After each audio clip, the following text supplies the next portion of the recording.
Morning बच्चों, आप लोग कक्षा 8 की हिंदी ग्रामर निकाल लो।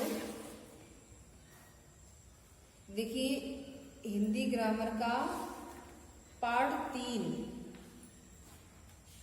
आपका है शब्द विचार। देखिए आप लोगों के ये पेज नंबर 28 है। देखिए यहाँ तक मैंने ये पर्यायवाची जो दिए हुए ये यहाँ तक पढ़ा दिया था। ठीक है बच्चों, आप लोग पेंसिल भी निकाल लो, आप बुक फिल करवाएंगे। देखिए पेज नंबर 28, देखिए पर्यायवाची पढ़ा दी थी। अब इसके ये देखिए प्रश्न नंबर 1 जो दिया है, सही विकल्प पर सही का चिन्ह लगाइए। तो ये आप लोग देखो चिन्ह लगाएंगे। लिखा है का नंबर में सुधा सोम पीयूष, शब्द पर्यायवाची है। अब ये आप लोग बताएंगे किसके पर्यायवाची है, आकाश के, अमृत के या इंद्र के। किसके हैं बेटा? अमृत के पर्यायवाची है, इसमें निशान लगा लो। और देखिए सरी, सरता, तटनी शब्द ये किसके पर्यायवाची है? मोर के, सिंह के, नदी के। किसके हैं? ये नदी के हैं, नदी में निशान लगा लो। अब देखिए 2 नंबर आपका है, कोष्टक में दिए गए शब्दों का उचित पर्यायवाची शब्द लिखकर रिक्त स्थानों की पूर्ति कीजिए। ये आपको रिक्त स्थानों की पूर्ति करना है। देखिए जो कोष्टक में शब्द दिए गए हैं इसका पर्यायवाची लिख करके। तो देखिए का नंबर में लिखा है माँ, फिर खाली जगह ज्ञान की अधिष्ठात्री देवी है। तो देखिए कोष्टक में लिखा है वाणी। देखिए वाणी का पर्यायवाची क्या होगा? बोली भी होता है, वाचा भी होता है, जिव्या भी होता है, ठीक है, रसना भी होता है। तो देखिए इसमें आप लोग लिख लेंगे माँ वाचा ज्ञान की अधिष्ठात्री देवी है। लिख लिया। अब देखिए खा नंबर उसके कपड़े, फिर देखिए कोष्टक में लिखा हुआ है रुधिर। तो रुधिर का पर्यायवाची क्या होगा? खून होता है। तो देखिए यहाँ पर लिख लेंगे खून से सने हुए थे। लिख लिया बच्चों। अब देखिए गा नंबर में देखिए पहले ही देखिए खाली जगह दी हुई है, फिर इसके बाद में लिखा है थक कर पेड़ के नीचे सो गया। अब देखिए कोष्टक में लिखा है पर्यटक। तो देखिए पर्यटक यात्री भी होता है और भ्रमणशील भी होता है। तो देखिए लिख लेंगे भ्रमणशील थक कर पेड़ के नीचे सो गया। ठीक है। अब देखिए घा नंबर आपका आया बुखार से विवाह का, फिर देखिए कोष्टक में लिखा है देह। तो देह का पर्यायवाची क्या होता है? शरीर, तन, काया, कुछ भी कह सकते हैं। तो देखिए यहाँ पर लिखेंगे बुखार से विवाह का शरीर तप रहा है। ठीक है, लिख लिया। अच्छा अब देखिए चलिए आगे देखिए अंगा नंबर में देखिए लिखा है समानोच्चारित भिन्नार्थक शब्द। अब देखिए इसको पढ़ेंगे। ये देखिए समानोच्चारित भिन्नार्थक शब्द क्या है? हिंदी भाषा में कुछ ऐसे शब्दों का प्रयोग किया जाता है जिनकी वर्तनी और उच्चारण में हल्का सा अंतर होता है। जो हिंदी भाषा में कुछ ऐसे शब्द हैं जिनका हम प्रयोग करते हैं, तो देखिए उनकी वर्तनी और उच्चारण में क्या होता है? हल्का सा अंतर, यानी थोड़ा सा अंतर होता है। क्या होता है? थोड़ा सा अंतर होता है, परंतु इनके अर्थ में काफी भिन्नता होती है। और अर्थ में क्या होता है? ज्यादा कुछ भिन्नता होती है, अर्थ अलग अलग होता है, लेकिन क्या होता है? वर्तनी और उच्चारण ये कैसा होता है? इसमें थोड़ा ही अंतर होता है, लेकिन अर्थ में क्या होता है? काफी भिन्नता होती है, काफी अलग होता है। ऐसे शब्दों को श्रुति सम या समानाचारित भिन्नार्थक शब्द कहते हैं। ठीक है बेटा। देखिए जैसे आपका दिया हुआ है, लिखा है अनल और देखिए अनिल। अब देखिए इसकी वर्तनी और उच्चारण में जैसे देखिए हमने बोल दिया अनल और अनिल। ठीक है, एक जैसा लगता है ना, थोड़ा सा बिल्कुल अंतर है। कितना? नाम में सिर्फ छोटी की मात्रा का। ठीक है, इतना अंतर है। तो देखिए अनल, अनल हमने बोला तो इसका अर्थ क्या हुआ? आग। क्या हुआ? आग। और अगर हमने बोला अनिल, क्या बोला? अनिल, तो देखिए अनिल का अर्थ क्या होता है? वायु, हवा। क्या होता है? हवा। तो देखिए अर्थ में देखिए कितना परिवर्तन हो गया।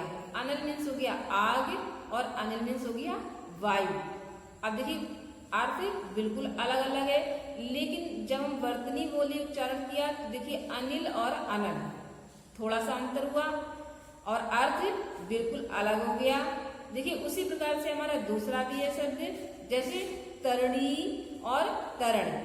ठीक है, अब देखिए इसकी वर्तनी में क्या है, तो देखिए बेटा आपका जो ये दूसरा शब्द हम बता रहे थे तरणी और तरणी, तो देखिए इसकी वर्तनी उच्चारण में देखिए जैसे हमने बोला तरणी और तरण, तो देखिए थोड़ा सा ही डिफरेंस है।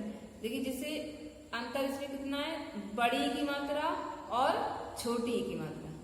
ठीक है, इतना ही इसमें अंतर है तरणी और तरण। तो देखिए तरणी मीन्स हो गया नौका, इसका अर्थ की क्या हो गया? नौका। और तरण मीन्स क्या हो गया? सूर्य। तो देखिए अर्थ बिल्कुल अलग अलग है। ठीक है, अब देखिए इसी प्रकार से ये जो नीचे दिए गए हैं, देखिए लिखा है ऊपर दिए गए उदाहरणों में से हमें ज्ञात होता है, यानी ज्ञात होता है, मालूम होता है कि ऐसे शब्द जो सुनने में लगभग एक जैसे प्रतीत हो। देखिए सुनने में जैसे हमने बोला तरणी तरण, तो देखिए सुनने में एक जैसे प्रतीत हो परंतु वर्तनी तथा अर्थ में भिन्नता हो तो समानुच्चारित या सदृशम भिन्नार्थक शब्द कहलाते हैं। अब देखिए कुछ और भी इसमें भिन्नार्थक शब्द दिए गए हैं, जैसे शब्द है आपका और दूसरा शब्द है और। तो देखिए और का हमारा अर्थ क्या है? तरफ, और लिखा है और, तो और का अर्थ क्या है? दूसरा। समझ गए बेटा? जैसे हमने बोला और, किस ओर कह दिया, किस ओर यानी इस तरफ, ठीक है, या उस तरफ। अब जैसे बोल दिया और, तो और का मतलब जैसे अभी आपने लिख लिया है और आप क्या करेंगे, तो देखिए और का मतलब आप और क्या करेंगे, तो ये क्या हो गया? दूसरा। ठीक है, उसी प्रकार देखिए आपका दूसरा शब्द दिया है अतल और अतुल। तो देखिए अतल मीन्स गहरा, इसका अर्थ क्या है? गहरा। और अतुल मीन्स जिसके समान कोई दूसरा नहीं। तो देखिए अब आपका तीसरा नंबर है अपेक्षा उपेक्षा। तो देखिए इसका अर्थ है उम्मीद तुलना में। जो अपेक्षा आपका दिया है क्या है? उम्मीद, यानी आपसे कहते नहीं, आपसे हमको क्या यही अपेक्षा थी, यानी यही उम्मीद थी। तो देखिए उपेक्षा, उपेक्षा का मतलब अनादर, ठीक है, अनादर या तिरस्कार। अब देखिए 4 नंबर अगम और दूसरा शब्द है आगम। तो देखिए अगम इसका अर्थ है दुर्लभ। क्या है इसका अर्थ? दुर्लभ। और आगम का अर्थ क्या है? उत्पत्ति। आगम का क्या है? उत्पत्ति। और देखिए दूसरा शब्द आपका है अरूप है और एक शब्द इसका है अनुरूप। अरूप और अनुरूप। अब देखिए अरूप का अर्थ है जिसका कोई रूप ना हो, जिसका कोई रूप ना हो, ये हो गया आपका अरूप। और अनुरूप, अनुरूप का अर्थ क्या हुआ? के समान, यानी अनुरूप यानी के समान, या नहीं कहते ये उसके समान, ठीक है। तो इसका अर्थ हो गया के समान यानी बराबर। अब देखिए 6 नंबर आपका है अभिज्ञ या अनभिज्ञ। तो देखिए अभिज्ञ का अर्थ है जानने वाला, अनभिज्ञ का अर्थ है अनजान, ठीक है। देखिए आपका ऐसे 7 नंबर है कली और कली। तो देखिए कली का अर्थ है कलयुग और कली का अर्थ है अधखिला। क्या है? अधखिला। अब देखिए बेटा इसी प्रकार से ये आपके 22 नंबर तक ये शब्द दिए हुए हैं, ठीक है। तो देखिए इनको आप लोग पढ़ेंगे और इसका अर्थ याद भी करेंगे। 22 नंबर तक ये आपके दिए हुए हैं। ये आप लोग अपनी नोटबुक पर पूरे लिखेंगे। 22 यानी 22 जो दिए हुए हैं, ये अपनी नोटबुक पर पूरे 22 लिखेंगे और इनको याद भी करेंगे। ठीक है। अब देखिए बच्चों, देखिए ये आपके सही विकल्प पर सही का चिन्ह लगाना है। तो देखिए ये आपके हम चिन्ह लगवा दे रहे हैं। देखिए का नंबर में लिखा है तप्त का अर्थ है। अब तप्त का आप लोग अर्थ बताएंगे। इसका शब्द दिया हुआ है तप्त, अर्थ इसका होगा गरम। क्या अर्थ है इसका? गरम। तो इसमें निशान लगा लेंगे। और देखिए लिखा है खा नंबर में चरण का अभिप्राय है। चरण का क्या अभिप्राय है? यानी भाट से लिखा है, पैर से लिखा है, चरखे से लिखा है। तो किससे अभिप्राय है? पैर से। इसमें निशान लगा लेंगे। और देखिए बल से तात्पर्य है। बल से क्या तात्पर्य है? गुस्से से है या उबलने से है या भेंट से। तो किससे तात्पर्य है बच्चों? भेंट से। तो इसमें निशान लगा लेंगे। लगा लिया। अब देखिए आपका 2 नंबर आया। 2 नंबर में देखिए क्या आपको करना है, जो रिक्त स्थान दिए इनकी पूर्ति करना है। ये कोष्टक में जो शब्द दिए हुए हैं, ये उचित शब्द जो इसमें आएगा उसको आपको लिख करके रिक्त स्थान की पूर्ति करना है। तो देखिए का नंबर में लिखा है मुझे पूरब फिर खाली जगह की ओर जाना है। अब देखिए कोष्टक में लिखा है आपका दिशा और दशा। तो देखिए आपको इसमें क्या लिखना है? दिशा लिखना है या दशा? बच्चों क्या लिखना है? दिशा। देखिए आपको क्या लिखना है? दिशा लिखना है। मुझे पूरब दिशा की ओर जाना है। और देखिए खा नंबर है रमा को चावल खाने का बहुत, फिर देखिए कोष्टक में लिखा है शौक या शौक। तो आप क्या लिखेंगे इसमें? रमा को चावल खाने का बहुत शौक है। शौक लिखेंगे। लिख लिया। अब देखिए रामचरितमानस फिर खाली जगह भाषा में लिखा गया है। तो देखिए कोष्टक में लिखा है अवधि या अवधि। तो देखिए आप क्या लिखेंगे इसमें? अवधि। रामचरितमानस अवधि भाषा में लिखा गया है। अब देखिए घा नंबर आपका है हमें अपने जीवन में एक फिर खाली जगह निश्चित करना चाहिए। देखिए कोष्टक में लिखा है लक्ष्य और दूसरा लिखा है लक्ष्य। ठीक है। तो देखिए इसमें क्या लिखेंगे? हमें अपने जीवन में एक लक्ष्य निश्चित करना है। देखिए लक्ष्य कौन सा है? जिसमें आधा छाछत्री बना हुआ है और या बना है। ठीक है। ये वाला आपको लिखना है शब्द। इसमें लिख लिया बच्चों। अब देखिए 4 नंबर आपका है अनेक शब्दों के लिए एक शब्द। देखिए हिंदी भाषा में अनेक शब्द ऐसे हैं जो शब्दों की एक समूह के लिए प्रयुक्त होते हैं। देखिए जो हिंदी भाषा में अनेक शब्द कैसे हैं? जो शब्दों के एक समूह के लिए प्रयुक्त होते हैं। शब्दों के एक समूह के लिए प्रयुक्त होते हैं, उन्हें हम क्या कहते हैं? अनेक शब्दों के लिए एक शब्द। ठीक है। अब देखिए जैसे लिखा है, देखिए फिगर बना हुआ है, इसमें लिखा है उभयचर। अब देखिए इसमें जल और थल दोनों में जो रहते हैं क्या कहते हैं? उभयचर। जल और थल में ना कह करके हमने एक शब्द बोल दिया उभयचर। ठीक है। अब देखिए दूसरा इसमें फिगर बना हुआ है। देखिए ये पहाड़ है, इसमें आग निकल रही है। क्या हो रहा है? आग निकल रही है। तो देखिए हमने ये नहीं कहा कि वह पहाड़ जिसमें आग निकल रही, इतना ना बोल करके हमने एक शब्द में कह दिया ज्वालामुखी। क्या बोल दिया? ज्वालामुखी। ये हमारा एक शब्द है। अब देखिए इसी प्रकार से आप लोगों के और भी शब्द दिए हुए हैं, नीचे वाक्यांश दिए गए हैं। तो देखिए आप लोगों के वाक्यांश से दोपहर के बाद का समय, तो हमने एक शब्द में बोल दिया अपराह्न। क्या बोला? अपराह्न। और दूसरा आपका है जिसका नाम ना हो।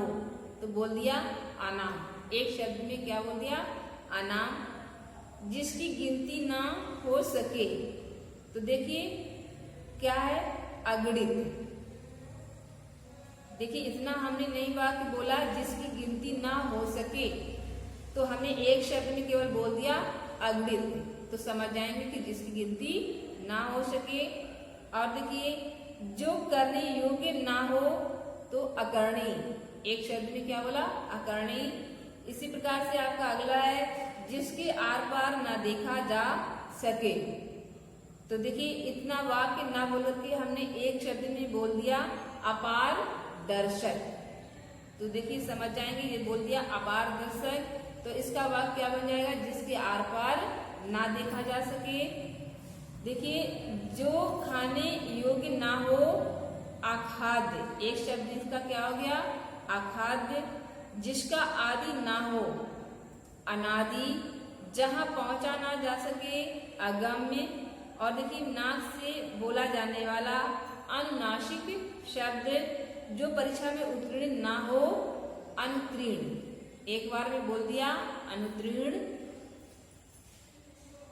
अब देखिए आप लोगों के और भी दिए हुए हैं, लिखा है अभिनय करने वाली स्त्री।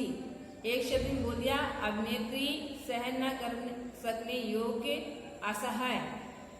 ठीक है, देखिए बेटा ये आपके इतने ढेर सारे इसमें लिखे हुए हैं अनेक शब्दों के लिए एक शब्द जो ये वाक्यांश लिखे हुए हैं, ये आप लोग अपनी नोटबुक पर लिखेंगे।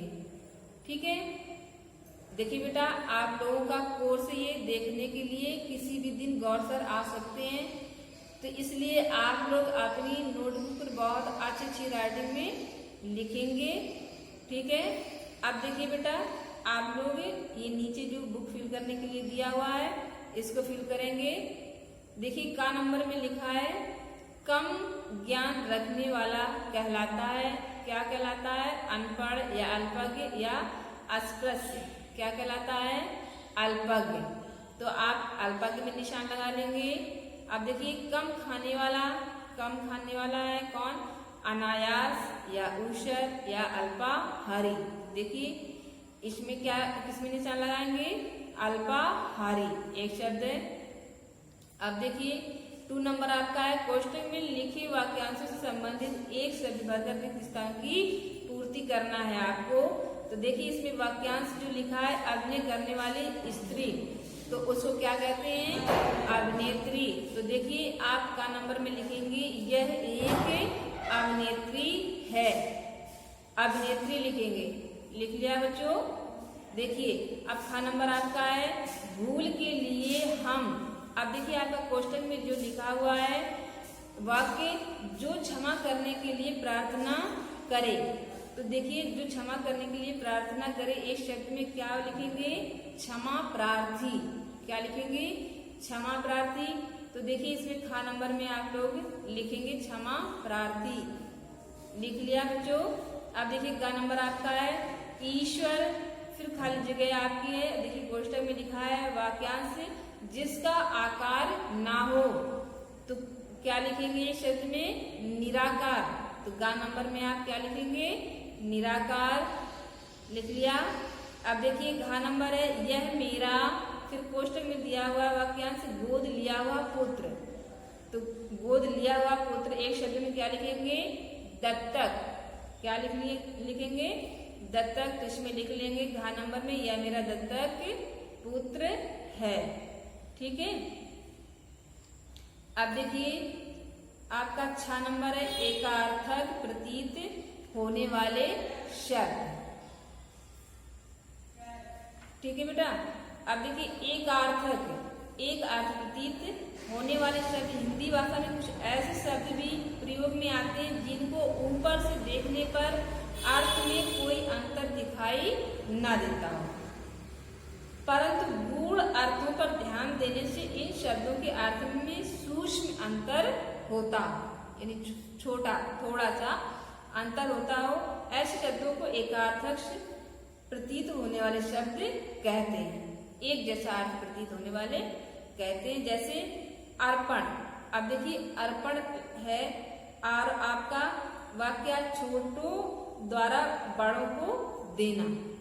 जब छोटा कोई हो और बड़ों को कोई वस्तु दे तो क्या कहते हैं? अर्पण किया। क्या कहते हैं? अर्पण किया। और देखिए उसी प्रकार से बड़ों द्वारा छोटों को देना तो उसको क्या कहते हैं? प्रदान किया। ठीक है, क्या किया? प्रदान किया। देखिए दोनों का काम एक ही है, जो छोटे ने किया वही बड़े ने किया। तो देखिए लेकिन उस कहने का मतलब क्या हो गया? जब छोटे ने किसी बड़े को दिया तो इसको शब्द क्या कहेंगे? अर्पण किया। क्या कहेंगे? अर्पण किया। और देखिए जब बड़े ने किसी छोटे को दिया तो क्या कहेंगे? प्रदान किया।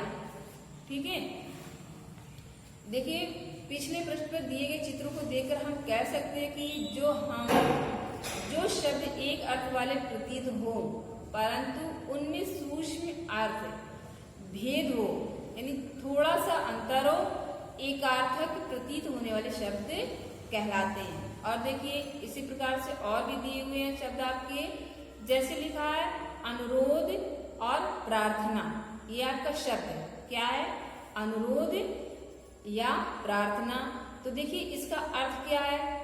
अनुरोध अपने बराबर वालों से, अपने बराबर वालों से क्या करते हैं? अनुरोध करते हैं। और देखिए जो प्रार्थना लिखा है उसका अर्थ क्या है? ईश्वर या अपने बड़ों से, अपने बड़ों से या ईश्वर से क्या करते हैं? प्रार्थना करते हैं। देखिए उसी प्रकार हमारा दूसरा शब्द दिया हुआ है अहंकार या घमंड और अभिमान। देखिए इसमें 3 शब्द दिए हुए हैं। देखिए तीनों का अर्थ क्या है? अहंकार पहला दिया है, तो देखिए अहंकार क्या है? झूठा घमंड। क्या है? झूठा घमंड करना क्या हो गया आपका? अहंकार हो गया।